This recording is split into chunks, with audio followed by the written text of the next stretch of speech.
Woo, Ryan, guess what? It's show number 100. Say the meek little make that kitty quiver. I'm just saying. Check this out. Yes, Steve. Let's see your wiener. Bless. There you go. When you take your shirt off, does it match your chest hair? You okay, Ryan? Yep. You took a little too big of a gulp, didn't you? Got a little brave. No, this one's, Well, Mike, as you see, I don't know, Mike, if you've seen the show, I made a starting, and it's pretty good, isn't it? You like the little... I know. That's pretty good. I like that. That's some good clips right there.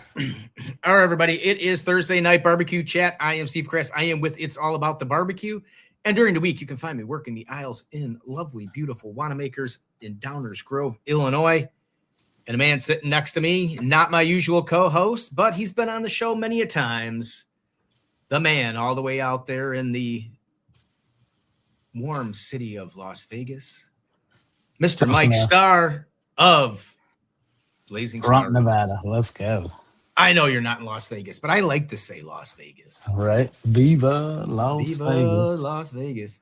All right. So Ryan's on a cruise out in the middle of the Mediterranean somewhere enjoying whatever. And that always means it's nice. Probably it must be nice. It means it's probably going to be a funner show when Ryan's not here. Let me get up here to comments so I can get my thing. I'm trying to get everything situated. Before we get started, actually, let me do we're going to try really hard here, and we're going to try a sponsor video. We're going to try and do a sponsor video. Everybody, it may work, it may not. If not, we'll come back. Melinda's Hot Sauce, bold heat and flavor. Boar's Night Out, championship level barbecue rubs. Blues Hog, legendary sweet heat barbecue sauce. Marble Ridge Farms, premium quality meats. Fat Cow Jerky, big flavor for serious snacking. And OG Bandits, bold rubs with barbecue attitude. Wow, I guess I got it to work. I muted my mic and everything. Nice. So I didn't get this figured out, man. I'm doing okay so far, but I can't do anything other than that. And then at the bottom of the half hour, we'll play our other line of sponsors because we got a bunch of them now. We got a whole bunch of sponsors. That's what's up. I think I was on the show when you got your first sponsor, right? Yeah. Well, then you were on with Melinda's, and we got David. Melinda's has been a great sponsor, and they are, by the way, everybody. And if you own a business out there, Melinda's has been one of the best vendors in the whole world to deal with. They're incredible. Next to Mike Starr, but as far as everything, I mean, they are so accommodating and everything. Yeah, they're incredible. Incredible people, fun people. And great products. So how's everything going, Mike? Are you traveling around? Anything exciting? Good. Staying busy, just got back from Key West not too long ago, about to head to Montana. So, it's been a fun year already. We've already been to a couple states, and I think I got 9 states keyed up for the next 3 months. So it's going to be fun. Well, our guest this week, Girls Gone Grillin' says, let's see if I can get this work. Girls Gone Grillin' says hi. Nice to see you. And then Happy Pappy Pepper Powder is in here from the great state of Georgia. Well, the guest that we have on the show this week, Mike, we ran into each other at, you know it as well as I do, one of the best events of the year, the Shed Barbecue and Blues Joint down in Ocean Springs, Mississippi. Yep. And I think we were actually talking behind you because you were in Cigar Row with Melinda's. It was you and Al and David and there were more. That was an interesting night. There were more cigars going. Mike got emotional on stage. Everything was all crazy. It was a wild, crazy night. So, but usually is down at the Shed. We met and we happened to find out we both did podcasts, and we both found out we both don't know Dave Grohl. And if we get him, anybody that gets to know him gets to put him on the show first, and then we refer him to the other guy. And that's how we're going to deal with it. Nice. So let's bring on Meet Dave, Mr. Dave Williamson. Let's go. I can get him on. There he is. Let's go. What's up, Dave? Well, I agreed to that. I don't remember agreeing to that. Well, I'm sure I probably had less than just about everybody there. So I probably could have made any deal with anybody and probably smart. Yeah. probably signed anything at that point. Well, But, I yeah, no. definitely had some drinks at the shed, but I was not as turnt as Mike was up on stage. I don't think anybody was that turned. Mike, you were having you were accepting a Grammy or something, or Right. you were just like, let me tell you why everyone here is a beautiful person, but I'm gonna start with Al Fragoni, and man, it was beautiful, dude. It was gorgeous. That's what happens when you show up late and you try to play catch up. Yeah. Never try to play catch up. Well, that was me a couple of years ago, the first year I ever went to the shed, because I was just hanging out. Well, actually, that's a lie. I was competing, but I had no chance of winning. It was like the first time I ever did a steak, and then we just did the Bloody Mary for fun or whatever. So the big party night, we were partying, we were there to just network and have fun and see people and hang out with friends. And then Brooke and Brad were like, "Yo, Dave, come up on stage," and I'm like, "This is a bad idea." Right. So this year I did make sure to, you never know when you're gonna get put on stage. So I had some drinks, but I stayed under control. And sure enough, they were like, "Hey, will you judge the final showdown?" And I'm like, "Yes." Right. And I was able to do it without getting all turned up. I got Mr. Lap. I usually don't wear my glasses, so we're going to try and read. Lapore Canostra says, "My dude, Dave." Yeah, man. 305, Miami representing. Yeah, man. That's my guy, Ray. So, Dave, I got in creeping on you while I was trying to figure out what you do besides, being at the shed. What came first, the comedy or the barbecue? Oh, comedy came way first. I always like to describe myself as being a professional stand-up comedian who is obsessed with barbecue, so much so that it led me down this path of starting the podcast and the dry rub, and then just making all these wonderful friends in the barbecue community. So yeah, the stand-up was definitely first, but the barbecue community has supplied me with something that I was definitely, no pun intended, hungry for, and just a new outlet, to kind of give myself an identity or something that's authentic and that I'm proud of, and it's been so fun, dude. It's been such a fun journey to start from really just trying to teach myself in my yard to then meeting awesome people like you guys and so many others who have been mentors and friends and encouraged me to lean into it, and it's become such a big part of what I do that sometimes I don't know where the lines are blurred. I don't know where comedy ends and barbecue starts. The branding is so overlapped now. And it's really rejuvenated comedy for me. It's made comedy more fun for me too, to have kind of an identity and to be like, "Oh, you're the barbecue guy." And I mean, all my comedy is just stories. I'm basically the dad who grills and drinks beers and tells stories anyways. That's kind of, how my vibe is. So the whole barbecue identity is just tell me you're a dad who drinks IPAs and tells stories without telling me that, And it plays in well with the barbecue too. So, you can't beat that, Yeah, 100%.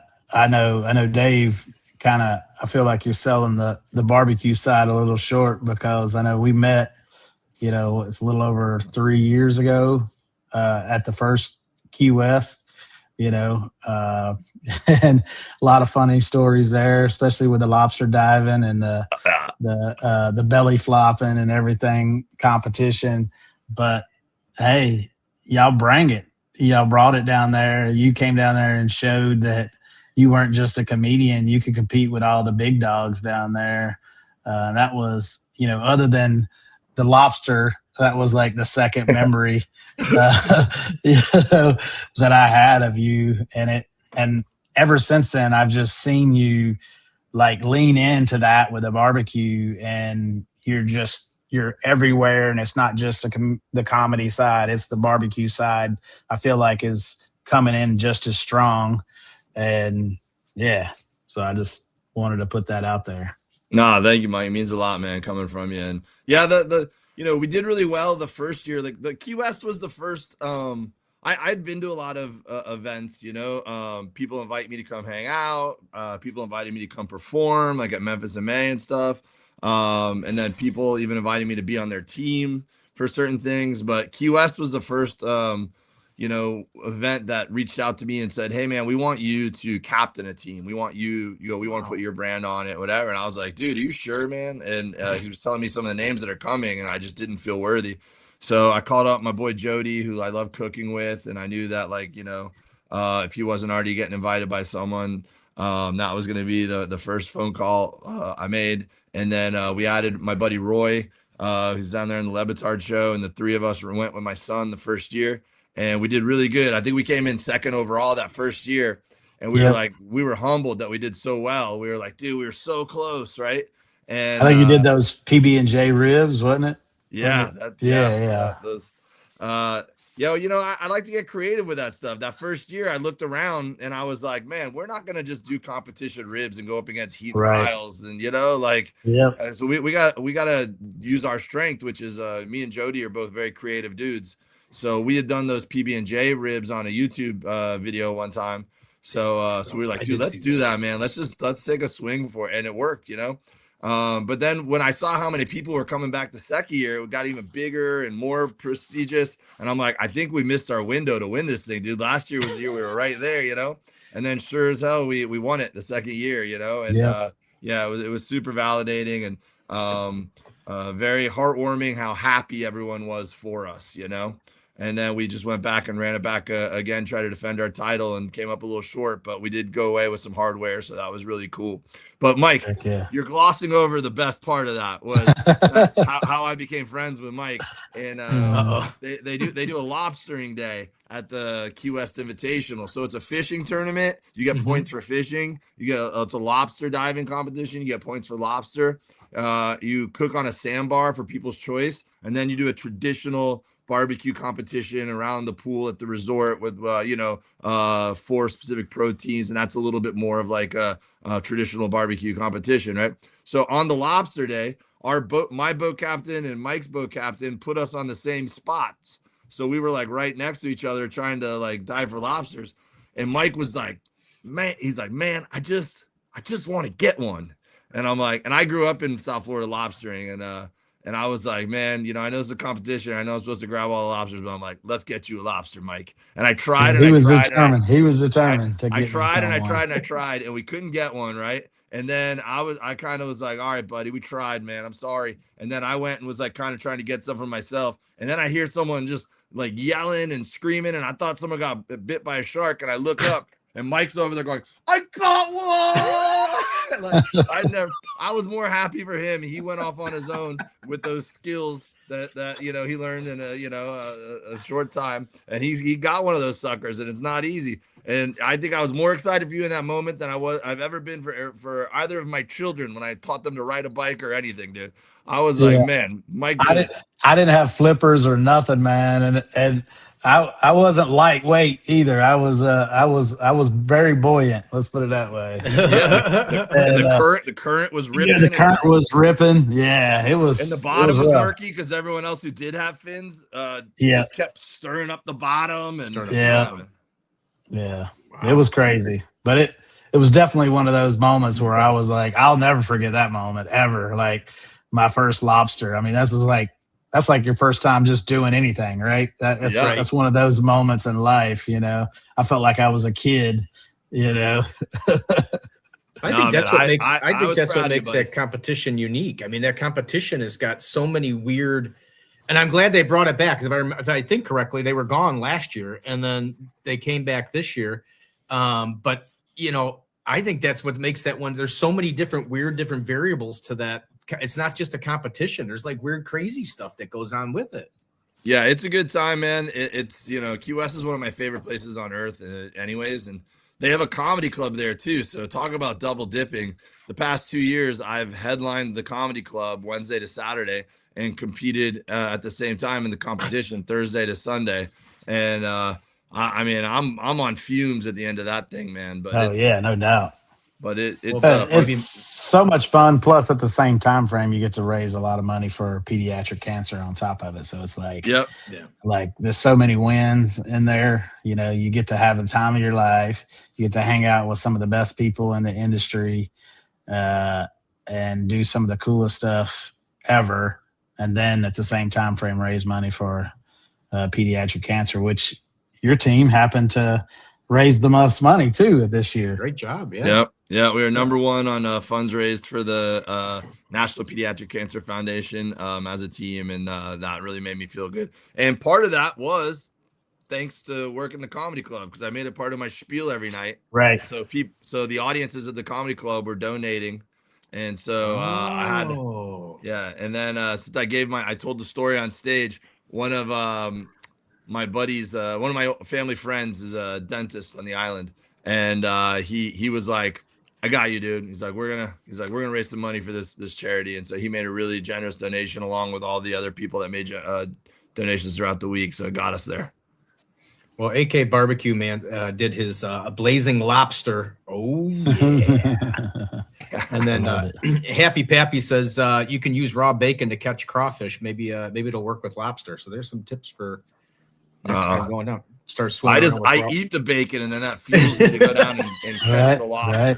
Right. Well, since you guys brought up the pediatric cancer, I mean, I believe, I don't know the exact dates, but I've been seeing it on there.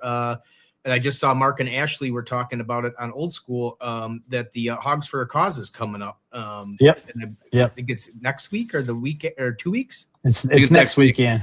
Yeah, next weekend. Yeah, I'm normally there. Matter of fact, I was supposed to be there, but we have an event at Montana Knife Company, their grand opening for their place. So, yeah. But, yeah, I love that event. That actually is one of my guaranteed top 3 events.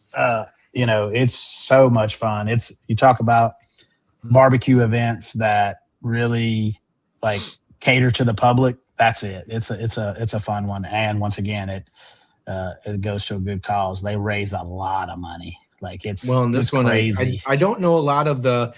I was just watching Mark and Ashley finish up. I know they were going over some of the links where people can go donate. I know that one is obviously for Ricky Bobby. If you donate to that one, they're making the whole donation is in the name of Ricky Bobby, who passed away earlier this year, which I think is pretty cool. But if you go to Hogs for the Cause, you can see, I believe they probably have all the teams on there listed where everybody can make a donation. So get over there and make a donation to that, and for that great event. So what's up next for you, Dave? Anything exciting coming up or? Yeah, got a lot on the calendar, man. I was trying to go to Hogs. Once again, I was trying to double dip and book some stand-up dates kind of around it so I could justify, going and being away from home another week. But kind of didn't work out. And I think it was for the best because, I've gotten involved with this brick and mortar here in my neighborhood in Los Angeles. And we're going to go ahead and flip the menu starting next week. So we've been, since I got involved last year, I took over the kitchen and the menu, and I brought on my guy, Uncle Chico. If you guys know Uncle Chico's Barbecue, it's also a guy here. And then Chris Bonotto also came onto the team and is helping us out. Great. Yeah. So solid team. Yeah, if you notice a theme with any of this stuff that I've done or able to have any success with, it's 99% because I'm like to think I'm good at putting good people around me. I'm blessed to have good friends, and I just know the importance of having a good team around you. No matter how talented you are or how hard you work, you got to have people that are on your side around you. So we've been doing, we flipped the menu like a little under a year ago, and it's been really well received. But it was more just barbecue themed, brisket sandwiches, pork melts, tri-tip sandwiches, things like that, and then everyone was like, oh, I just want the meats. And I'm like, we're not really equipped or set up for that to do like full barbecue, fresh every single day. Like, you come in, we could always put out a great brisket sandwich, but if one of us isn't there, then I haven't taught a line cook how to slice brisket yet. You know what I mean?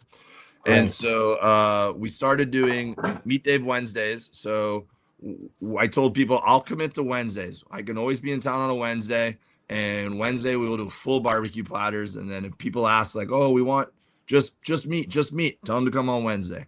and it's been so well received the past few months, and people are super stoked about it. We just said, you know what, screw it, let's go for it. So we're going to basically turn the corner to being a more traditional barbecue operation starting next week. And, it's Wow. a little scary, but it's extremely For sure. exciting too, especially here in Southern California. It's not always easy to pull that off. So the fact that I found a place where I have great partners, very supportive partners who are already in the bar business and understand a lot of the front of the house stuff. And then me and my guys could just concentrate on the food and putting out a good product and bringing a cool environment and atmosphere. I think it's a very unique situation, and we're proud of it, dude. I can't wait for you guys to come out and see it. Yeah, I'd love to hear it. Yeah, definitely. What's the name of the place? So it's the Old Town Patio, which is on Richmond Street in El Segundo, California. El Segundo is right by LAX Airport, so we're nestled in between Manhattan Beach and Playa del Rey. And they call it Mayberry by the Beach because feels like a little like Midwestern town, like a little small. Everyone knows everyone. We got our little coffee shops and our little brewery and whatever. But you could hop on a bike and ride down to the beach, I think I'm planning a vacation around June, like middle of June time frame. Why don't you plan it June 25th to 28th to come to my festival, dude? Oh yeah, you got that too. But I think I still have that off on my dates. That's on my dates. I don't have June is like one of my slower months because it starts getting hot, But yeah, I have that locked in, your festival dates, but we were gonna do like a vacation. I actually have something up in I might end up being in California for a couple of weeks actually, because I got to be in Sonoma, California for the race wars. We've got something that we're working on up there for that. And then the plan was to come back down to Southern California down your way for a week and then go back home and then come back out for your festival. Yeah. So yeah. Come visit us, man. Yeah, we'd love to have you. I mean, that would be awesome because then we'd get to hang out when it's not all crazy busy, but then exactly. Definitely come back for the festival. So Steve, that's the other thing. I was running a comedy festival here in El Segundo for 5 years before the pandemic, and was just kind of like, I don't know. I just was passionate about trying to do something for the community, and there's so many cool little venues around this town that I was like, I think this would be a really cool place for a comedy festival. And the town was real supportive, but it was very small little, shows all over town for a week. And when the pandemic happened, obviously we took a couple of years off. And then everyone was like, are you going to bring it back? Are you going to bring it back? And I'm like, I don't know, man. I'm so busy. Still don't know if I have the bandwidth to do it right. And I just wasn't really passionate about bringing it back. But then I started thinking like, I've always wanted to do something like, I thought it'd be cool to bring a barbecue event to town. And I'm like, if I did bring the comedy festival back, maybe that's a way to make it different and more fun. So we rebranded and we brought it back as the Gundo Comedy and Barbecue Festival. And that's the great thing about barbecue, though. I mean, barbecue blends with everything. It blends 100%. With music. It blends with comedy 100%. I mean, because I can't even tell you, as all of us probably have heard more funny stories from more barbecue people just sitting around talking. I mean, they're all comedians for crying out loud. And that's probably the basis of the show. That this show was just supposed to be guys sitting around and gals. Sitting around just chatting like they would at a barbecue competition, and you never know where it's going to go. I mean, it's going to be 1 minute we're talking about, you cooking barbecue and lobster, and the next minute we're talking about the comedy festival. I mean, so you just don't know where it's going to be. So, yeah. Well, and for me, it's the blending of a bunch of people I love from different portions of my life too, right? Because I really love my community, dude. I love where I live. Like, I go around the country and people are like, why would you live in Los Angeles? And I'm like, dude, I don't know, man. I don't really think of it like that. I love my community, dude. My neighbors, like the businesses around here, like the weather, like I love my community, dude. Like I got such great people that live around me here. And then I love my comedian family. I love my barbecue family, and I get to bring them all into town to experience where I live and my neighbors and, where I like to eat and drink and party. And so for me, dude, it's like, it's a lot of work, but it's like my favorite week of the year, just like bringing everyone here and having fun together. Well, you don't live in Los Angeles. You live in Yeah, I don't live in Hollywood. You live like in a burb or something of Los Angeles or something like that. But because that's just like when by the beach. That's like when we go somewhere, it's like we never say that we live in Woodridge. But we don't say Woodridge. We always, because nobody knows where the hell that is. We say Chicago, and I get the same thing. It's like, why would you want to live in Chicago? I don't live in Chicago, but I'm the same thing. It's like where I'm at. I love where I'm at. I mean, it's nothing like the city, but it's a great place. Oh yeah, I grew up in Miami, and everyone thought, when you say you're from Miami, they think you live in a nightclub in South Beach, and I'm like, I haven't been to South Beach in like 4 years, bro. What's it like living in? What is it like living in Miami? I mean, Miami's a wild place, dude. I always tell people that I feel super blessed I grew up there because there was some really cool community around me, but I'm also equally grateful I'm not raising my kids there now. Like I think I can imagine it's a wild doesn't seem place. Like the place to raise kids, that's for sure. I mean, well, just like you're talking about with Chicago or LA, whatever. I mean, there's suburbs and stuff like that, but it's just, I don't know what it is, dude. Miami is just a fast and loose town, dude. And it's easy to find trouble. And I mean, there's just eclectic personalities, which can make things so interesting and so wonderful. And it's definitely shaped me into who I am as an adult. But at the same time, man, it's, I feel as a parent, you'd be playing defense against a lot of forces. Right. And I don't know. It's like I grew up on a lake, and had, you don't realize things are abnormal, that you can go over your friend's house and like ride a jet ski or go jump off a bridge into a canal or, and it doesn't have anything to do with like being rich or well off. It's just everyone knows a guy, everyone knows a guy. Right. And, like my uncle gave me his old beeper when I was in like 7th grade. I don't think there's a lot of like 7th graders around the country that had beepers, like it's just, Jesus. I had a water bed my entire childhood. I didn't know that kids didn't have water beds all over the country. Funny. That's funny. God, that's a lot. That's a whole era back there with water beds and beds and beepers. Beepers, right? I think I had both at one point. Dude, we used to sell candy like drug dealers. We would, when Costco first became a thing, I'd get my mom to buy me a big Costco size like blow pops or airheads, and then I'd bring them into school, and in the little like spill out area after lunch, I'd be out there like, yo, 25 cents, blow pop. Yeah. And we would deal candy, dude. Yeah, I didn't have Costco back then. I had Winn-Dixie, but I was dealing blow pops too. So I can relate to that one. I definitely dealt blow pops, man. Yep, 25 cents a pop too, man. Yeah. Had my beeper going off. You need a blow pop? I got you. Man.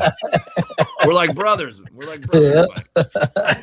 Miami Vice with blow pops. Holy cow. That's hilarious. What's the restaurant? Oh, go ahead. Oh no! Well, I was going to say back on the Miami thing. What's the food like down there? I mean, is it good? You got like Cuban food down there, or is it? I mean, a big mix or? I mean, Cuban food's obviously off the chain, dude. It's like amazing. Miami's obviously a melting pot, so any a lot sort of ethnic, South American, Central America, right? Yeah, mostly. I mean, I haven't lived there in a minute, so maybe things have changed. But just from my experience of back in the day being there. Funny enough, you could not find great Mexican food. Mexican food was kind of at a premium, but any other kind of Hispanic food was just incredible. Cuban, Southern American, whatever.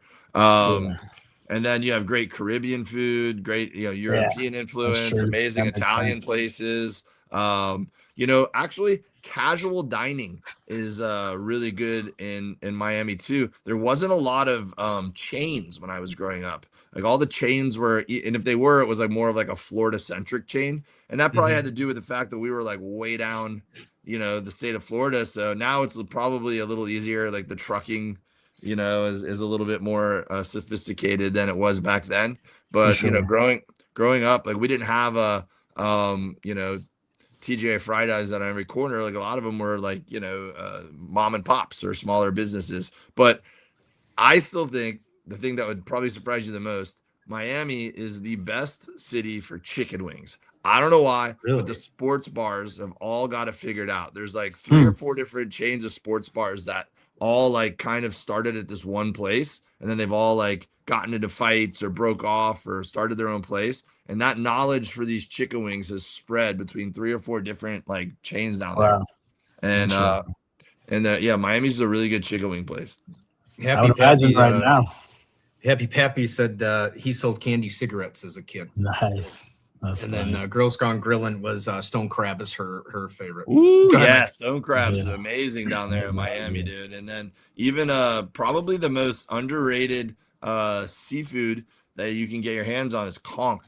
And you don't see it a lot in Key West where we're at because there's a lot of regulations against it recreationally in the United States. But when I go over to the Bahamas, conch is pretty plentiful.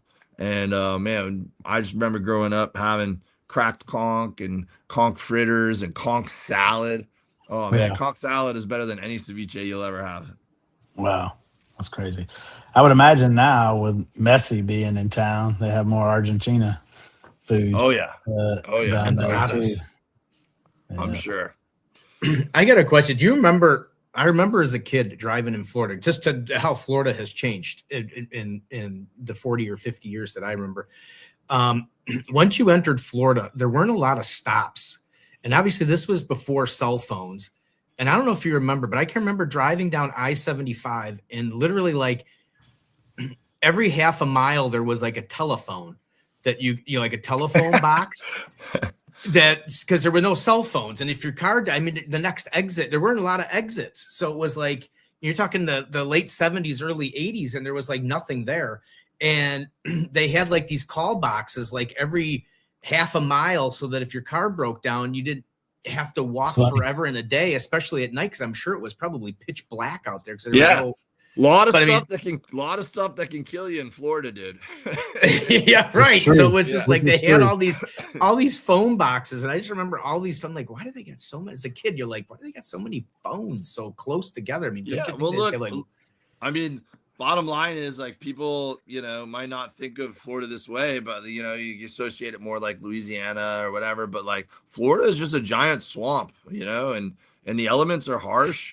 It's hotter than hell. And if you had to walk a couple miles, you might not make it on certain days, and there's an alligator in every single body of water. There's pythons now, Florida panthers and pythons and all kinds of crazy stuff, dude. Forget about the panthers all the time, but it is a real thing down there. Yeah. And then you also have the meth heads and Florida man and all the wacky people. Like, you could go disappearing off the side of a Florida highway real quick. That's funny. There's no banjo playing in the tree. Oh no, it's probably more like bongo drums or something like that. Right. Gloria Estefan gonna come out and get you. The rhythm is gonna get you.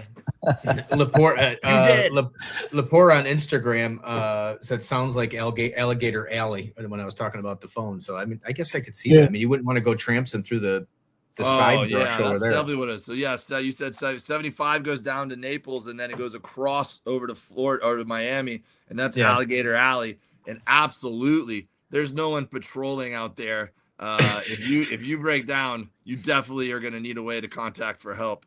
I've definitely, that's like the most dangerous stretch of road in like the United States. Apparently, it's just one lane going both ways. It's pitch black.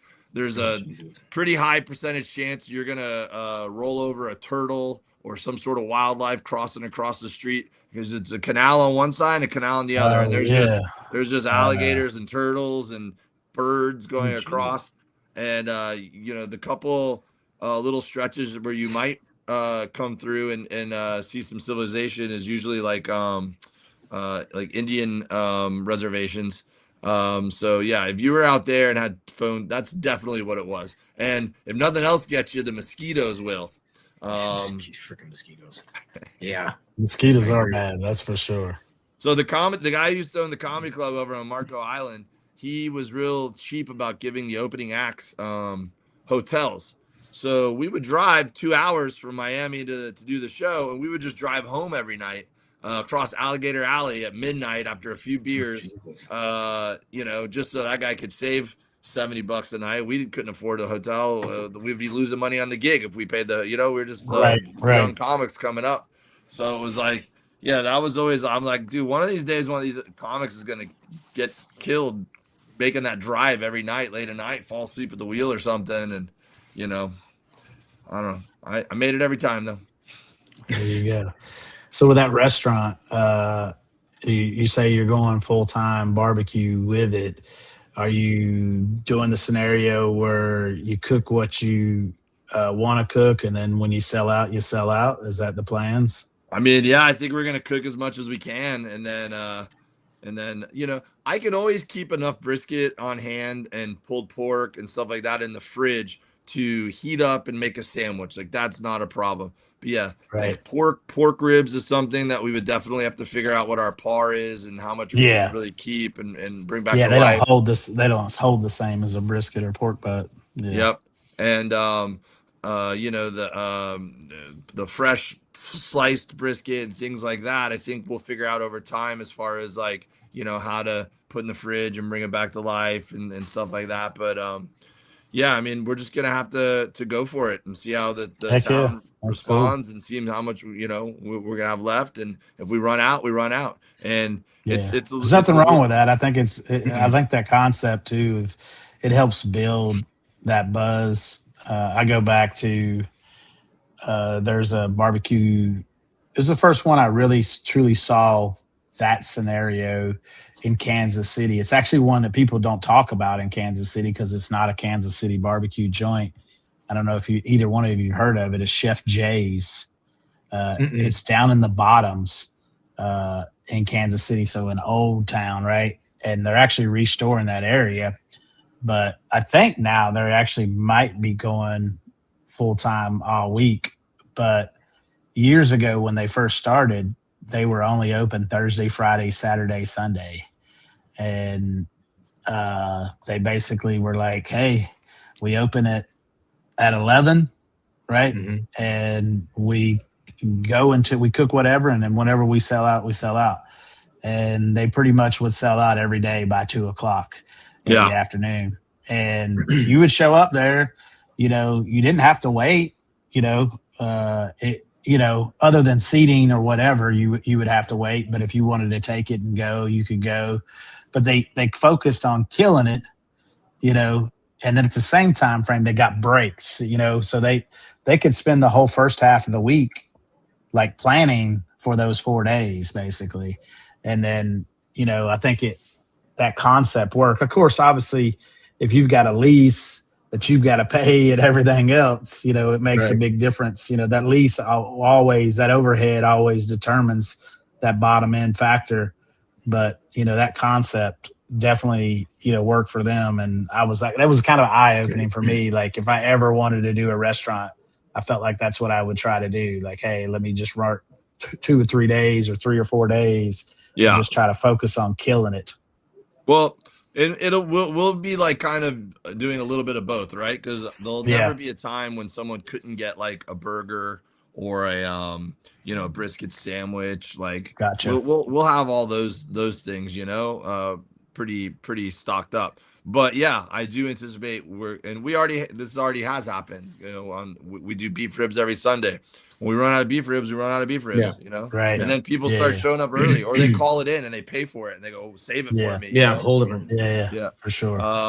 And so same thing with pork ribs. I mean, I do them every Wednesday, and sometimes I'll cook extra because we ran out early last week, and then this week I end up with I have too many, and it's just like you're just guessing like how busy are we going to be. Right. So you kind of you can't have any waste. Like that's a killer for a restaurant. That's especially barbecue because it's not cheap. That's the one thing. It's not cheap. The thing I'm really excited about is our menu up to this point has been very large. And so paring it down to just the barbecue thing will give us more bandwidth and ability to be creative. So let's say, and this is what's going to make it fun for me and Chico and Bonotto working together is being creative, is let's say we have a couple racks of pork ribs left over because it rained and we were slow that day.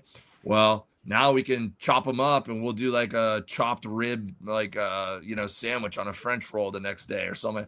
Corn, like Right. we did corned Right. beef for St. Patrick's Day, and we smoked them, and then after Sunday we had a ton more corned beef, and they weren't gonna reheat. They were too tough when we reheated them. So we got a deli slicer. We sliced them thin, and we made corned beef melts Monday, Nice. Tuesday, and sold the heck out of them. Nice. So being creative and pivoting and For sure. repurposing stuff is something I'm really looking forward to. Heck yeah. Yeah, I know. There's been a couple places. Well, a lot of the places up here work on the same thing that Mike was saying.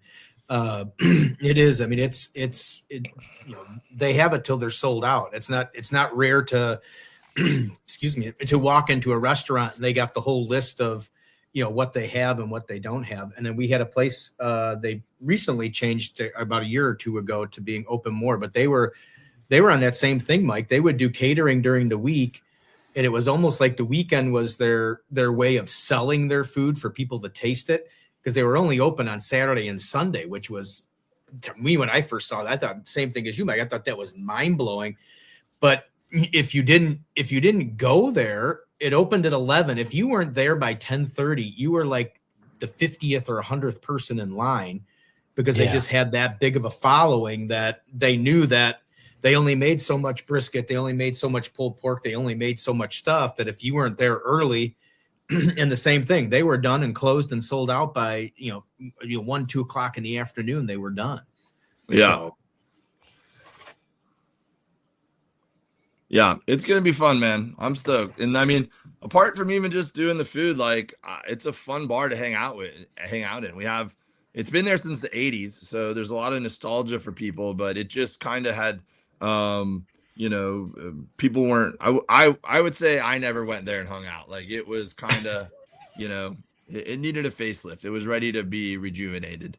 And so my partners did an awesome job giving a facelift, and then they, rolled the dice and took a swing on bringing me in as a partner to do the kitchen. And I think that I hope they feel like that gamble paid off. And I just think, dude, I've run comedy shows all over LA, all over the country. Like, I've produced a lot of comedy shows. We're doing a comedy show every other Tuesday at the patio, and it is one of the funnest shows I've ever produced. It's just the vibe out there. It's just like, it's what I would always dreamed of if I ever owned a place, because it's just oozes community. People are just like, dude, thanks for doing this. They're getting cold beers. They're getting a great comedy show. They're getting good food that I'm proud to serve them, and it's just it's unique. It's not just a restaurant you go and order because you're hungry. It's a restaurant you go because you're excited to hang out with people, And we still got the old guard that hangs out in the front, the guys who are retired from Chevron and show up every day at 11 and have their beers, throughout the day. Like, we got the regulars, and it feels like it's the closest thing I've ever seen to Cheers anywhere that I live. But then we have the new energy of the young families that had never been there before, and they like to come in and enjoy the nice weather and the live music we have on the back patio, and they can get sliders for the kids, and they can eat real food without breaking the bank, and sit there and mom and dad can have a break and drink a beer, So it's cool, man. I just can't wait for you guys to see it.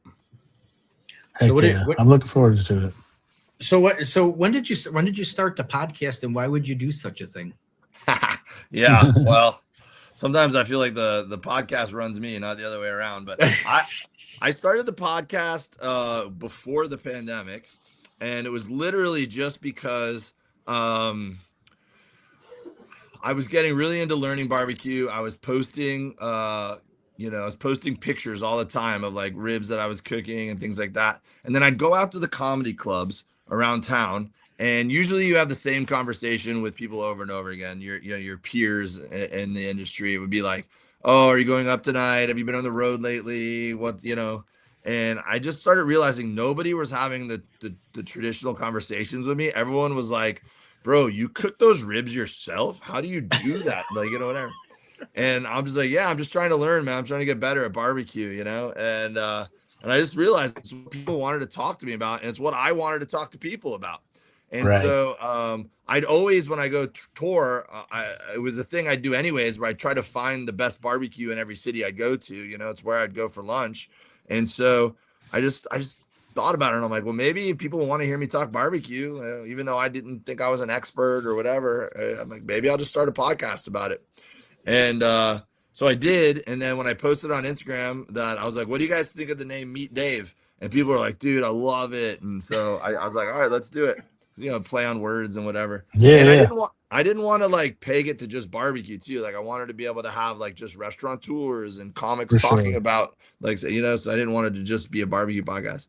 But anyways, then you know, as I started going places and reaching out, I started making friends in the barbecue community, man. Like people I never would have imagined being able to meet, you know, just Mo Cason and Malcolm Reed and you know, Art Smith. I was going to Chicago to open up for Bert, and I messaged Chef Art Smith on Instagram because I saw he had a restaurant there, and I'm like, hey man, can I interview you for my podcast? And he wrote me back and said, I don't live in Chicago, but I'm actually flying in right now because I have an event this weekend. He's like, can you come down tomorrow? And I go, I'll be there. So I went down and I had lunch with Art Smith, and and back those days, no one was doing video, so I was just bringing a little recorder, sat there and ate lunch with Art Smith and asked him a bunch of questions, and then you know, invited him out to my show that night. And you know, that was kind of the routine. When I'd come to a city, I'd reach out to people and then invite them out to the show, and got to make good friends with a lot of people that way.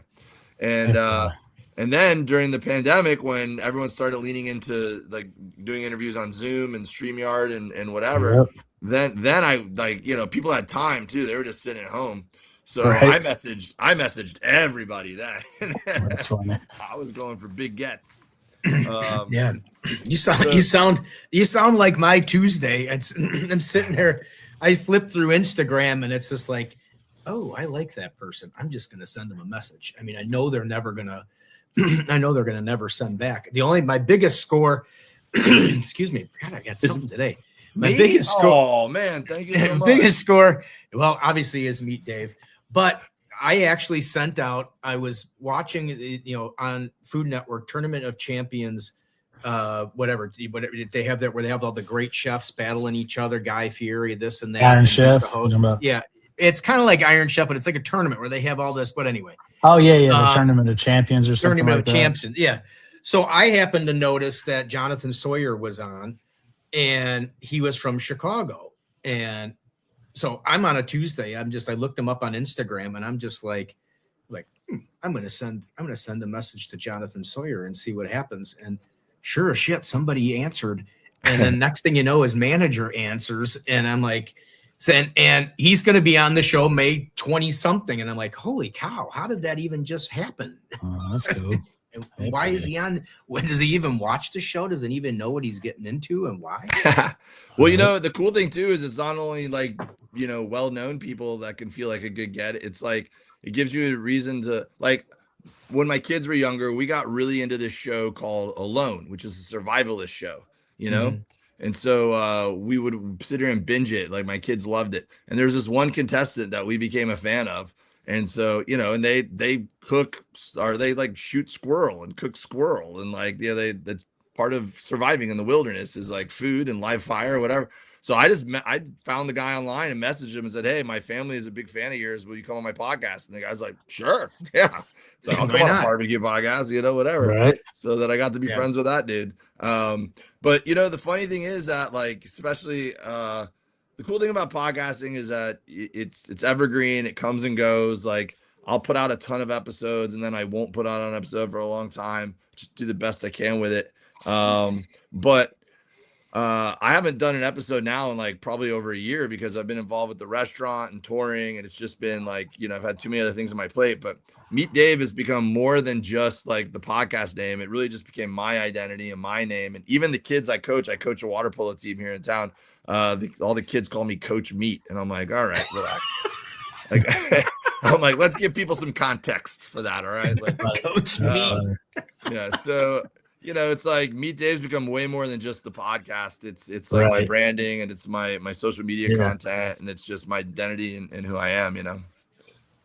Yeah, I can see it. Yeah, no, I do most of that. That's what I do most. I actually enjoy the podcast more than I enjoy, hopefully none of the Wanamakers are listening, but I enjoy this now more than I enjoy the store part of it. I mean, it's fun to see everybody in the barbecue bubble and talk just goofy stuff about everything. I have more fun trying to find people to be on it, and it's almost like a challenge to see who you can get. Yeah. Yeah, shoot your shot. Never know what happens. You never know what's going to happen. I mean, I got Brad and Brooke, and I got Malcolm Reed to come on. I got Heath Riles to come on. I mean, I just get lucky to have these people that are just like, God, they probably have never watched the show because it's like nobody watches this show. Well, I'll tell you this too. When I started the podcast, comedians had been podcasting for years at that point, and every single comic has started a podcast, and everyone asks everyone to do their podcast. And so doing comedy podcasts were at that time, people were pretty jaded about it. It was pretty like, all right, let's go on and have the same conversations over and over again. But when I started the barbecue podcast, like the barbecue community was super into it and was like, there wasn't a lot of content being made this then, Yeah. So Right. people were totally just like, dude, I'm honored you'd ask me. Let's do it. Yeah, let's go. Yeah. And then it was a little bit of a scam because I was going to go when I was on the road and eat at these restaurants anyways. So now I got to like sit with the owner and get a free t-shirt and probably comp my meal. That's Well, funny. now there's just so many. Mike, how many podcasts would you say you probably do in, just a month or whatever? I mean, that you get asked to do. I wouldn't say I probably do a half a dozen a year, Really? Yeah, something like that. Yeah. It's not that I never turn anybody down. Pretty much anybody asks me to tell my story, I'm going to tell it, Yeah. I look at that as an opportunity. That's what I love podcasts. There's been podcasts that I have no clue who it was. And then I go, oh, sure, I'll do it, because it's a new audience. It's an opportunity for me to tell my story and hopefully connect to one more person. You know what I mean? Yeah. So yeah, I love doing podcasts. I think it's a great, way to, put yourself out there and, yeah. So I know I was one of those people with Mike because I remember when I was at Wanamakers and I first brought in Blazing Star. He was one of the first guests. You weren't one of my first guests, but it was the first time I was like, well, I'm going to try and see if I can get Mike on the show. And he got me to try the Reaper rub live right on TV. And since then, it's like everybody now tastes it. It's like, dude, you got to taste it. Well, Mike, I'll use this opportunity to put you on the spot. And I don't know if Uncle Chico has reached out to you yet or not, but we really enjoy using one of your rubs on our ribs. We do a layer of my rub, a little layer of salt and pepper, and a layer of your rub. We like the color and the way it makes it pop and the flavor. So if that's going to be our official recipe, I'm going to need a friends and family discount for a larger quantity, buddy. Gotcha. We're actually working on, I think I know which one it is, but we're in the process of trying to make like 5-pound bags of it. But either way, I can get it to you by cases too, obviously. Perfect, man. Until we get the 5-pound bags. Hey, man, 5-pound bag. I want that blow pop rate. All right. Right. I got you. Look at you two negotiating blow pops right here on the. Hey, just beat me. Yeah. As long as I get some extra advertisement in there, we can definitely work something out. We got you, dog. We got a few more minutes, but since we got Mike here, who's the open fire, one of the open fire masters, are you getting into the open fire thing, or are you just sticking to the? No, I'm loving learning about open fire, man. It's been a really cool, because you never stop learning, right? You always push yourself. You always can do something different or evolve. But, when you're cooking the same thing over and over again, the same smoker over and over again, it's fun to shake it up. And I got to go to the Mel did an event, Dark Side of the Grill did an event up in Canada in Edmonton. And he's a huge part of my festival here. He's essentially a partner, in the festival. He's dropped everything from year one to come and help me with it. And so he was going to do his event up there. And I already had some things scheduled that weekend, but I'm like, buddy, I'll be there Saturday at midnight. I'm going to leave my other event early. And even though I'm just there for one day, I got to be there for you, So that day, the last day, Sunday, I got to sit with Al Fragoni all day long and just cook open fire and do demonstrations for people. And Al's such an amazing, I know Mike knows this, He's such a an great amazing teacher, man. He's very patient, and he makes you actually do it. He doesn't make you watch him do it. He makes you do it, you know? Yeah. And I just learned so much sitting there all day long. And then I competed on Mel's team at the Open Fire Meetup, which is Al's event in Hondo, Texas.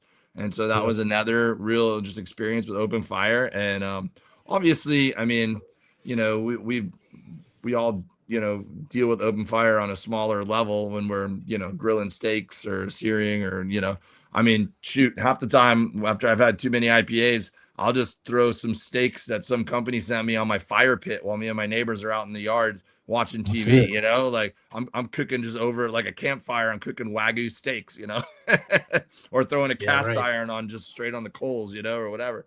So, I mean, you know, but yeah, just that next level of how it's blowing up right now is so interesting to me. And I can't wait to keep learning and getting better and better at it. Heck yeah. You going to Memphis then? Are you doing Memphis? Oh yeah, I'll be there with Mel, cooking on Mel's team in Memphis. So basically, I have a little over a month to get this restaurant humming, so I can go to Memphis and Memphis is gonna be crazy. I gotta get the dark side of the grill on the show. I've been watching his videos. He must have been somewhere, and I clicked on it, and now it's like his videos are coming up all the time, and he just looks like he is like. Oh yeah, a character. Speaking of guests, he'll be a great guest. Yeah. It just sounds like he's nonstop, full blown. You know, balls to the wall. It's been an absolute treat watching him chase his dreams and have so much success and just be who he wants to be in this world too. Because you know he was a welder and wasn't. Especially, I think, happy like with that being his main thing, and you know, was passionate about the barbecue stuff. But when I first got connected with him on Instagram, he was just a fan of mine because of comedy. He didn't have anything to do with barbecue, and he had a couple hundred followers at that time, and he was such a character. I'd see him comment on my stuff, and I looked up he had a couple cooking videos on there, but you know, wasn't really leaning into it yet. So I followed him back because I'm like, this guy seems like an interesting dude. And we just became friends on Instagram who saw each other's content back and forth.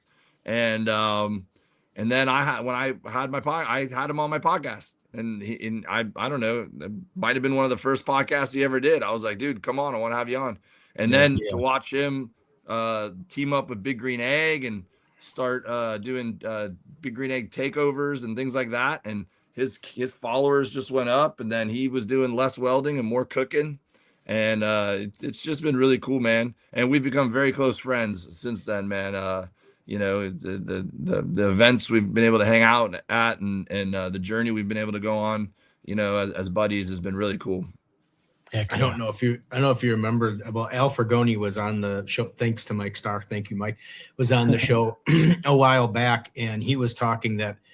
I don't remember the whole context of it, but wherever he was at, he had to stay with Mel from Dark Side of the whatever. And he got into like, well, then my flight got delayed and whatever. And I had to stay. He's like, I love him to death, but 3 or 4 days of the man, I just couldn't take it anymore. You know, it's just, and you know how Al has just got that like blank, like, oh my God, you know, like, what did I get into? I had to, you know, one day was fine, you know, one day was fine, but 3 or 4 days it's too much for any man, you know. Yeah. I think a lot of people would say that about a lot of us. I would say true. Exactly. So another story with Mel real quick though. Actually the first ever open fire meetup at Al's place, that it was only like 12 or 13 of us. What happened was me and Al were talking about it. Hold on 1 second, Mike. 1 second.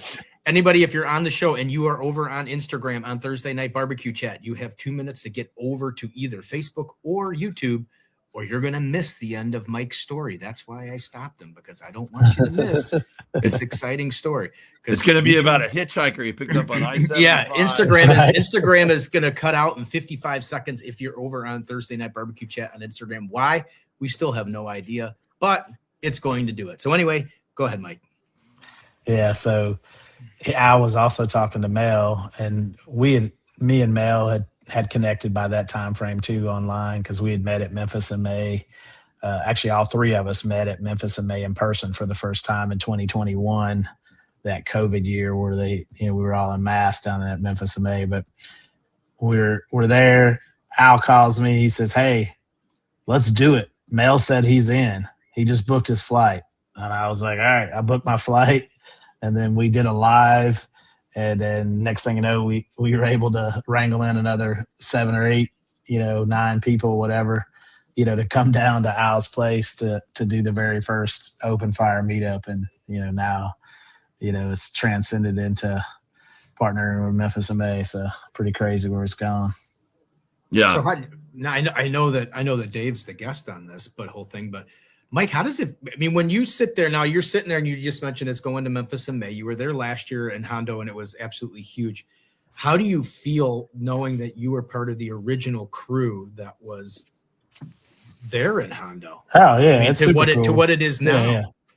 Yeah. It just started as us wanting a way to hang out and like cook with each other and make content. That's how it started, right? And then we had so much fun with it. We were like, we got to do it, make it bigger next year, right? And then the next year it was, 50 people, and then we opened it up to the public, right? And it was like, wow, people actually wanted to come and hang out with us and taste our food. And then it was like, all right, well, now we're moving to a ranch and we're selling, tickets, for people to, come and do it. And then we got 1,500 people to come pay tickets to do that. And we're like, wow, okay. So the first year it was at Al's house, Al's property, or where was he had a warehouse. Back then he had in Bernie, Texas, he had rented a warehouse that was right off the highway, this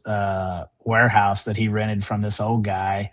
It was a nice setup. He had all the grills there because back then he was partnered with with Julian in Argentina that had all the Argentine grills. So he had partnered with him and he was selling those grills. Matter of fact, I went down there right after Memphis in May in 2021. I went to his warehouse. I kind of helped him launch the chimichurri at that time frame. And I was like, bro, we got to go live. People don't know that you're selling these grills. People don't know that you're selling this chimichurri. And we went live down there and at his warehouse. And then he sold a bunch of chimichurri. He sold 2 or 3 grills on the live.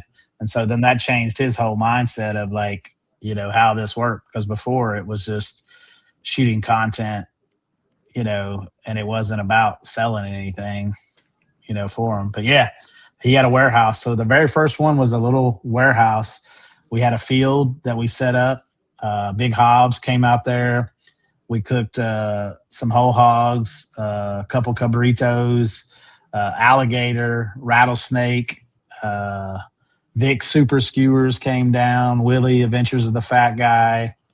Tone, TFTI was there. Mel was there. Like I said, it was just 10. I think it was 12, 13 of us total that was on it.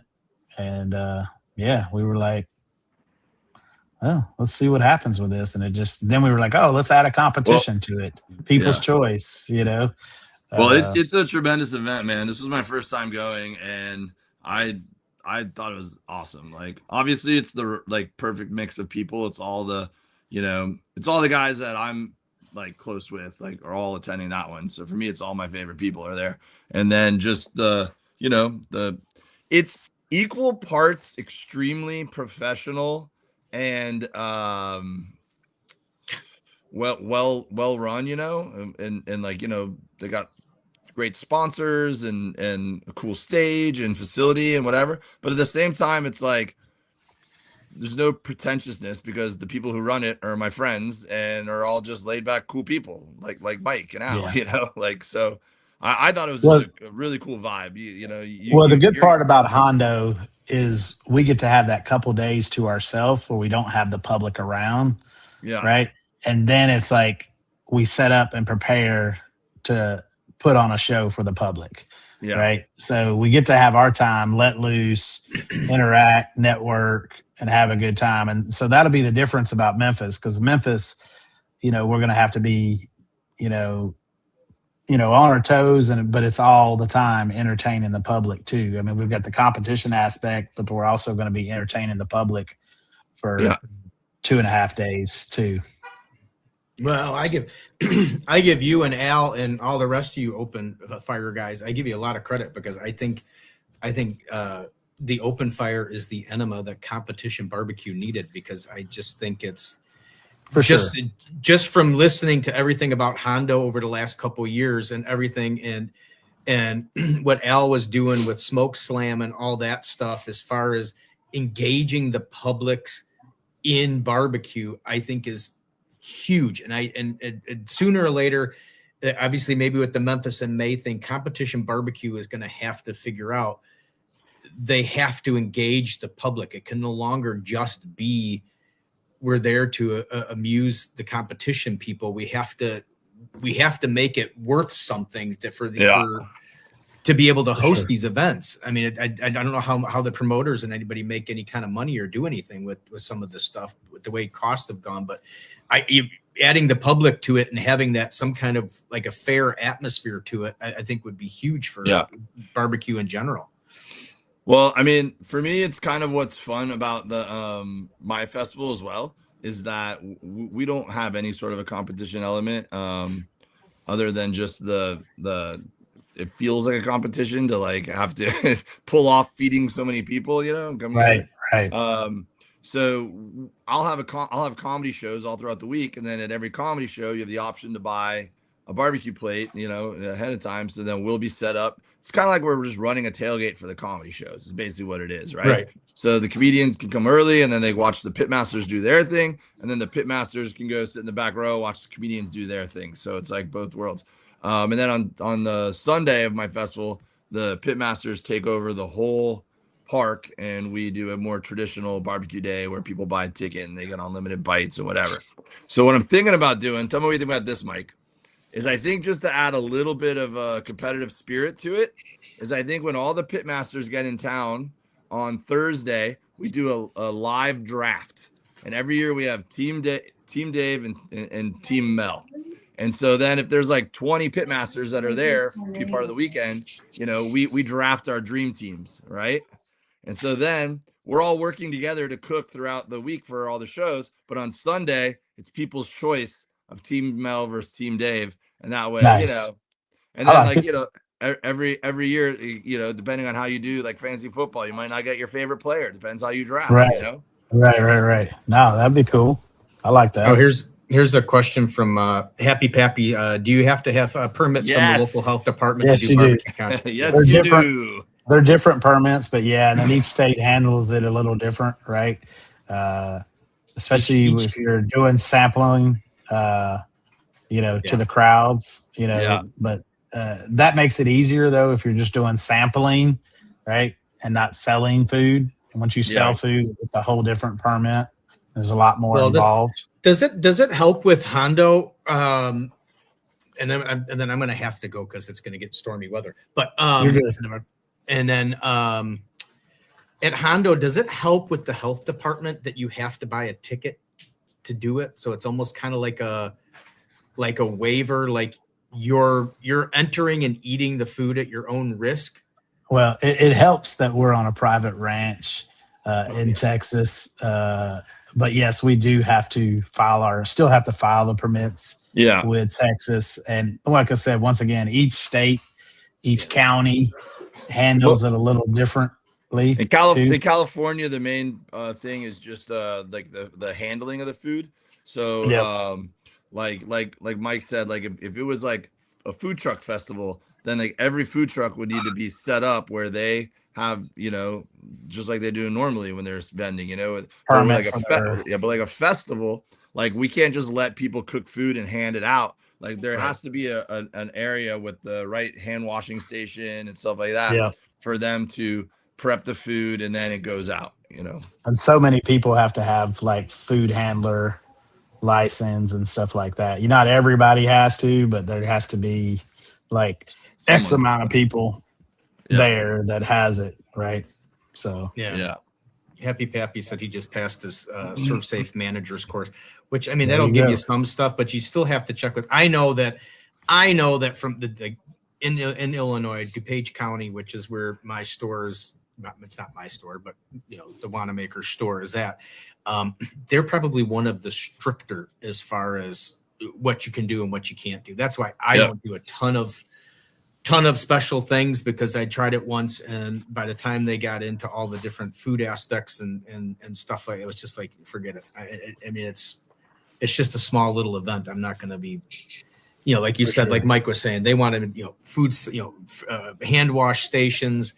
The vendors couldn't sample out of crock pots. They had to have, they couldn't use coolers. They had to use official refrigeration equipment, and a refrigerator didn't count. And I'm just like, dude, it's like, I'm not trucking in commercial refrigerators for a freaking one-day event of sampling to the public. I mean, how many thousands it's going to be for nothing, Yeah. So for sure. But anyway, Dave, I'm going to let you go. My phone is blowing up with severe thunderstorm warning. So everybody in the Chicago area, please be safe. Hey, thanks for having me on, man. If people want to follow along, they can follow me at Dave W Comedy, or I now have a barbecue handle as well at Meet Dave BBQ. I'm trying to build that one up. If you come to the LA area, come to Old Town Patio. We're right by LAX. Easy to visit us, and message me if you're going to come. If I'm not already going to be there and I'm in town, I will come have a beer with you. And check my schedule, DaveWilliamson.com, for road dates. I'm going to be in Miami on April 16th, I believe. It's a Thursday night at the big comedy club there in Doral. So get tickets, come see me if you're in the South Florida area. And then when was your comedy festival? June 25th to 28th in El Segundo, California. It's the same weekend as the World Cup going on here. So it's going to be a lot's going to be going on. Come to LA, guys. That'll be fun. Yeah. That'll be fun. Head out to LA, get over there, follow Meet Dave and all that other good stuff. And Dave, thanks again for coming on. Nice. It was great to see you at the shed. I'm glad it followed through to an actual great show. Wish it wasn't storming. We probably could have kept going, but that's okay. We'll I want to get off. You got it, buddy. Have a good night. All right, guys. Have a good night. Love you, Mike. Fun one. Yeah, love you, bro. All right, Mike. Thank you very much for filling in for the great Ryan. I did okay. I think I did okay, Mike. I think you did, man. You got had through all most of the going. stuff. We didn't do too well with the Oh, it's really lightning out there now, Mike. Uh-oh. Well, stay safe out there, man. Well, I'm inside. I'm not planning on going anywhere for a little bit. Yeah, just the front comes through. We've had and I think we were talking about it in agreement. We have had the weirdest. I'm not even talking about weird weather. I mean, obviously being in the Midwest, being in the Chicago area, I'm used to weird stuff. But I mean, it is today. It's it's supposed to get up to. It was 70 something today, and then tomorrow it's 40 something. I mean, we have these crazy. buildups, and then these 40 degree drops, and it's and then you get these massive storms coming through because it's such a huge drop. It's insane. So I lived in Nebraska for 5 years, and I don't miss that. I don't know if I'd want to be that. That seems even scarier than here with some of those twisters and everything. Yeah. All right, buddy. Have a good night. Everybody have a great night.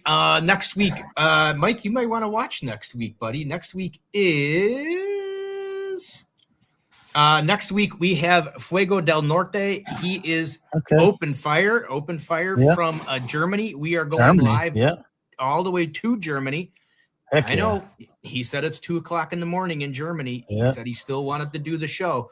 So that's great. We're trying to do that. And then after that, we will be going to, on April 16th, it will be the Rib Cook-Off Association Championship is going to be going on. And we are going to have Fat Boy Hickman's going to be on, and Mr. Perkins from P&L Steaks. Nice. So we got a couple of good guests coming up. So, Mike, thanks very much. And my pleasure. I enjoyed stop in the Wanamakers and get some Reaper Rub. Let's go. You know what I want to ask you? Was it an April Fool's joke, or are you really coming out with the bourbon sauce? It was an April Fool's joke, and I fooled probably 90% of the people, but I'm actually using it to play into an opportunity to hopefully partner with a bourbon company. I actually have one distillery already, which we actually almost worked together a couple years ago, already reached out from the post and was like, let's make it happen. you know. So who knows? We'll see. We might make it happen. I saw it and I'm just like, all right, I don't know. I'm not if I'm getting suckered into this or not. And I'm trying to read the comments and nobody's saying, you're not saying yes or no or this or that. And then I had to look back and it said 1 day ago. And I'm like, oh my God, is this April Fool's? That bottle looked good too, didn't it? That bottle looked good. Well, you know what? It just sounded like a really good sauce. And I'm just like, right. Yeah, but I'm sure Mike would have like texted and said, dude, I'm coming out with this new sauce. I had people that were messaging me like, bro, what are you doing holding out on me? How are you not going to tell me this? I have to say you did have me for a bit because, and then I did. I was like, I'm going to talk to him on the show about it. I'm not going to message him right away, but I was kind of the same way. I was kind of like, dude, it's like, how do you not hook up a brother? You know, I like to be the first with everything. How do I not have this on my shelf? Like right away? I will make sure when I come out with it, you're one of the first ones to get it. All righty. All right, everybody. Next week, make sure you're here at 7:00, Thursday Night BBQ Chat. Ryan should be back. If not, we'll find another co-host. I mean, they're easy to find. Every dime a dozen. Right. You just got to find one with more technology skills because Mike and I both don't know how to work the technology. Right. So, everybody, have a good week. Mike, thanks for being on. And my pleasure. Appreciate it. Yep. Hopefully this ends.